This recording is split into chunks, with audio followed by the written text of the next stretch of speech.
కరువులో, శ్రమలో దేవుడు ఎక్కువగా కనబడతాడు. ప్రత్యక్షత శ్రమలో కలుగుతుంది. దేవా నాకు కనబడు నాయన, అయ్యా నీ కోసం వెతుకుతున్నాను ప్రభా, అయ్యా నీ కోసం ప్రార్థిస్తున్నాను ఆయన, నన్ను దర్శించు నాయన, నాతో మాట్లాడు ప్రభా.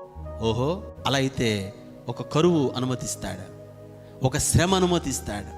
ప్రభా నువ్వు మాట్లాడు నాయన, నువ్వు దర్శించు నాయన ప్రార్థన చేస్తే ఈ దరిద్ర బతుకు వచ్చింది ఏంటి ప్రభా అంటే, నా బిడ్డ నీవు దర్శించు నాతో మాట్లాడు అన్నావు కదా, నీతో మాట్లాడడానికి అది పంపించాను.